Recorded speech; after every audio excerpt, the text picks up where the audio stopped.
um dos assuntos que nós temos trazido aqui é a questão que envolve o mercado imobiliário. Em vários aspectos aqui, o mercado imobiliário é muito amplo. Inclusive, quero conversar também sobre isso, o plano diretor que está para ser votado na Câmara no segundo semestre deste ano. Mas agora eu quero conversar com o doutor Gustavo Bernardi. Bernardi, obrigado pela tua presença. Sobre a previdência privada voltada ao mercado imobiliário. Sempre tem novidades nessa área. Sim, Silvio. A previdência privada, Silvio, sempre a gente que organiza sucessões patrimoniais, holdings familiares, a gente que trabalha com esse mercado, a gente sempre se utilizou da previdência privada como um mecanismo de alavancar recursos que serão usados lá no futuro para organizar patrimonialmente a herança familiar, né? Então, o que é uma previdência privada?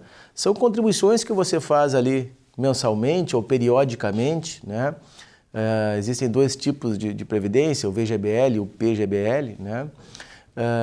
Em que você contribui para que num determinado momento da sua vida ou no momento do seu passamento, da sua morte, você saque este fundo previdenciário. Você também pode deixar um beneficiário instituído para esse fundo previdenciário. E olha só que interessante, Silvio, se você deixa um beneficiário instituído para esse fundo previdenciário, esse beneficiário saca este valor sem passar por inventário, sem ter as custas do inventário e sem pagar os tributos do inventário. Então esse sempre foi um mecanismo muito utilizado por nós, advogados que trabalhamos com sucessão patrimonial, com direito imobiliário. Ao longo do tempo, a gente foi percebendo, né, que também é um forte mecanismo de alavancar riqueza. Porque, por exemplo, né, numa previdência em que você tenha longo período de contribuição, 10, 15 anos de contribuição, você reduz a carga tributária do seu imposto de renda sobre o ganho de capital para algo em torno de 15%. Comparado com os 27,5% que você pagaria na pessoa física, é uma grande redução. Além disso, existem fundos previdenciários em que você tem uma taxa de rendimento muito boa, melhor do que algumas aplicações financeiras. Então, a gente sempre utilizou muito desse recurso, né? Ele é um recurso ótimo para que você alavanque capital, tenha uma renda futura adequada ou saque um valor elevado no futuro. O que ocorre, Silvio? Durante muito tempo se discutiu se essa previdência privada tinha que ser partilhada entre os herdeiros, né? Uma vez que você institui um beneficiário, a discussão era de que, bom, se esta renda foi adquirida pelo casal, pelo grupo familiar durante ao longo da sua vida, quando chegasse ao final, tivesse o evento morte, você teria que partilhar esta previdência. E, portanto, ela entraria no inventário, pagaria os tributos, etc, etc. E a discussão era a seguinte, olha, esse recurso foi alavancado pelo grupo familiar, então tem que ser dividido pelos herdeiros desse grupo familiar. Isso sempre gerou muitas demandas judiciais. Pois bem, agora, na semana passada, a decisão saiu essa semana, mas o julgamento, se eu não me engano, é da semana passada, saiu o primeiro julgado dizendo que, bom, se o beneficiário desta previdência privada é o cônjuge, o companheiro que sobreviveu, aquele que ficou vivo após o evento morte do seu outro companheiro, ele, sendo beneficiário, ele não vai mais sacar 100% deste fundo previdenciário. Ele vai sacar o seu quinhão hereditário, que seria 50%. Os outros 50% têm que ser partilhados entre os herdeiros, né? Essa sempre foi uma discussão muito forte dentro do grupo familiar, dos herdeiros, nas heranças, nos inventários, né? Me parece que passa a ser, então, um deslocamento, uma curva no entendimento jurisprudencial que passou a entender favoravelmente a nós que discutimos, né, a possibilidade ou não de este valor ser inventariado pelos herdeiros. Então, passará então os herdeiros a terem direito também a este fundo beneficiário, quando eles anteriormente não tinham esse direito se não fossem beneficiários do fundo.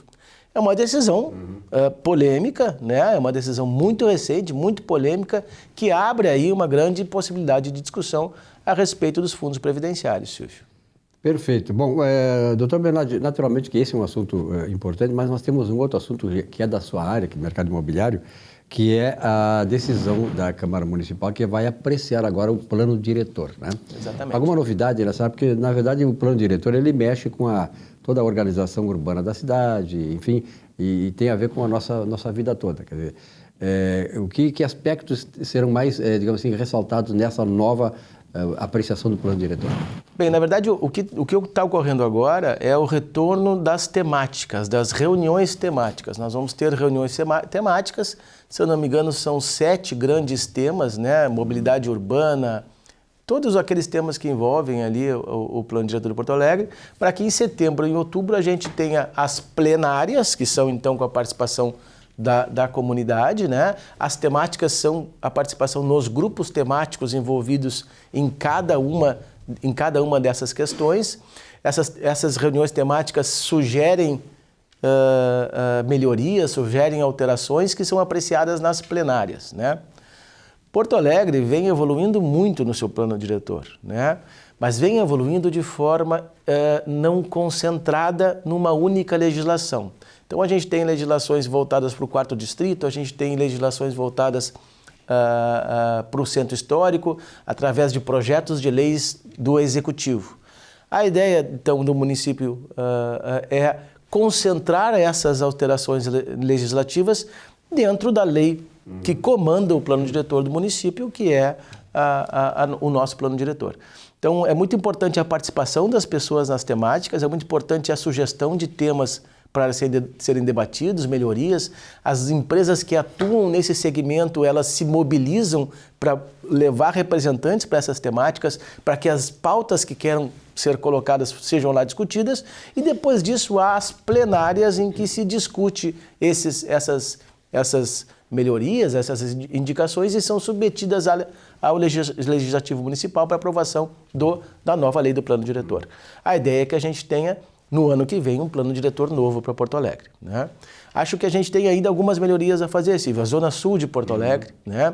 O entorno da entrada da cidade, né? Então nós temos toda aquela problemática ali do estádio do Grêmio, ali do Humaitá, daquela região ali. Nós temos o bairro Medianeira, que recentemente nós tivemos ali desapropriações voltadas para a questão urbana e viária, né? Então Porto Alegre ainda tem muito o que crescer. Mas Porto Alegre está evoluindo muito no seu plano diretor. Eu acho que a gente teve neste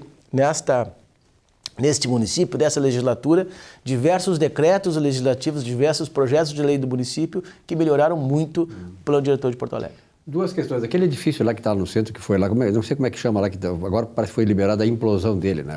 O judiciário determinou, inclusive, né? Foi feita uma análise da viabilidade de se manter aquele prédio, né? O chamado esqueletão do centro, né? A antiga galeria, esqueci o nome, mas enfim, era um prédio interessante porque você tinha o térreo ocupado por pequenas lojas, né? E o resto um monstro. Né? Então, esse prédio, ele deverá ser implodido, né? Me parece, pelo que eu ouvi dizer, que haverá a possibilidade de uma PPP para quem bancar essa explosão ter acesso ao terreno, mas não há nada definido ainda, né? Esse prédio, a bem da verdade, ele ainda é privado. Existem 50 e poucos donos ainda deste imóvel. O município precisa desapropriar. Há uma dívida enorme de IPTU, né, com relação a esse imóvel. E não me parece que os proprietários vão investir dinheiro para implodir esse prédio. Na verdade, ele não vai ser nem implodido. Vou corrigir aqui. Ele vai ser desmontado. Essa mesma perícia que foi realizada determinou que não é possível fazer a implosão sem risco aos prédios vizinhos. Então ele vai ser demolido, o que é muito mais caro, Silvio, é realmente muito mais caro. Né? Muito mais demorado, né? E muito mais demorado. Né? Até por isso que é caro, vai demorar muito. Né? E não me parece que o município vai ter recursos para isso. Né? Essa foi uma decisão do Tribunal de Justiça na análise ali da viabilidade de manutenção daquele prédio, que realmente não teria como. Você falou aí na Zona Sul, nós tivemos aí a semana passada, né, a inauguração do Pontal aqui do... Quarta-feira. É quarta-feira passada. Então, realmente aquilo ali trouxe um novo atrativo para a região, né? Mas tem muitas coisas novas aqui também nas imediações, né?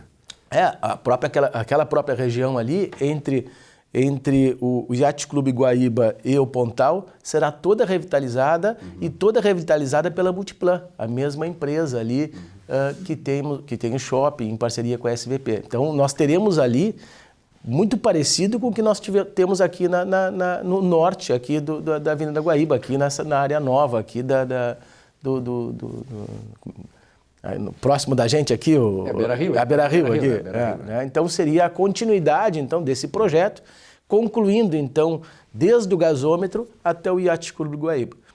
A ideia, né, se você observar uma das plenárias do plano diretor, é depois então passando ali aqueles clubes que nós temos ali, o Yacht Clube Guaíba, o Sava Clube, etc, etc, é fazer aquela parte que fica voltada para o Guaíba até o final de Ipanema, a mesma revitalização.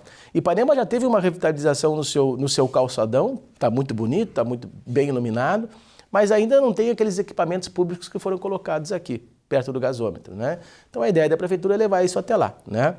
E o que é interessante nesse caso é que vai ser toda bancada por uma empresa privada, né? Como uma contrapartida ali daqueles investimentos que nós vamos ter ali, que é o Golden Lake, que são todos aqueles prédios que vão nascer ali ao lado do shopping aqui Multiplan.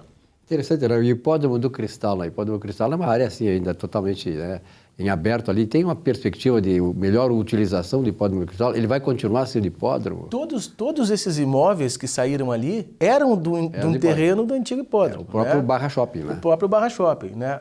O hipódromo é uma instituição privada, né? Então, a bem da verdade, né, ainda que o hipódromo tenha recebido lá em 1956 essa área como uma dotação pública, ou seja, a área era pública e foi doada ao hipódromo, as negociações são privadas, né?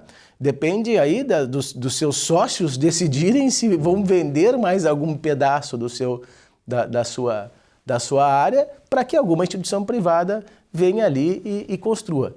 Eu, particularmente, acho uma das áreas mais nobres de Porto Alegre hoje. Está se tornando cada vez melhor, né? O projeto da Multiplan, chamado Golden Lake, para aquela região ali, vai tornar um dos metros quadrados mais caros de Porto Alegre. Se você comparar hoje o custo de uma unidade nova ali com o custo de uma unidade nova lá na Bela Vista, lá no Parque Germânia, eles estão muito parecidos. Né? Quando o custo do metro quadrado aqui nesta zona era muito mais barato. Então, quando você tem investimento, quando você traz novos investimentos imobiliários, você faz a economia crescer para aquela região, né? Então, eu acho que a área do hipódromo é hoje um diamante dentro da perspectiva imobiliária de Porto Alegre. Há muito tempo, e ficou muito na tradição, isso se chamava digamos assim, uma construção desabitada como essa lá do centro da cidade e tal, né? Esse esqueletão lá chamava-se de elefantes brancos. Nós temos um elefante tricolor que fica na Azenha. Qual é o que espera daquele lugar onde era o Estádio Olímpico? Tá um rolo, né? Ontem eu fui fazer uma assembleia lá, ontem à noite. Né? Inclusive furei o pneu do meu carro lá. Né? Rasguei o pneu do carro entrando dentro daquela área ali. Era uma assembleia acerca do possível investidor ali, ontem à noite. O problema ali, Silvio, é legal. Né? Ou seja, a prefeitura apontou a possibilidade de romper a regra especial que nós temos para a construção ali. Né? Se a prefeitura retirar esta regra especial de construção que foi concedida ao AS lá na época da construção do novo estádio do Grêmio, perde-se um atrativo importante, porque se diminui os índices de construção ali. Né? Eu posso te trazer aqui de primeira mão que me parece que tem um grande investidor em shopping center tentando comprar esses direitos construtivos, negociar com o Grêmio, negociar com esses direitos construtivos e está embrionariamente iniciando uma negociação para aquela área ali. Agora, é uma questão muito intrincada, porque essa negociação não passa só pela questão privada, o município tem que entrar, porque se aqueles índices construtivos que foram concedidos ao investidor lá naquela lei que autorizou isso, se esses índices forem cassados, se o município tirar esse direito desses investidores, perde-se um atrativo muito grande para aquela área ali. Né? Perfeito. Bom, obrigado pela boa informação aí. Tomara que se resolva totalmente esse caso, que é importante. O investidor está muito interessado, muito interessado. Perfeito. Bernardo, um abraço, até a próxima. Até a próxima, Silvio. Um rápido intervalo, já voltamos com o nosso Economia e Desenvolvimento. Até já.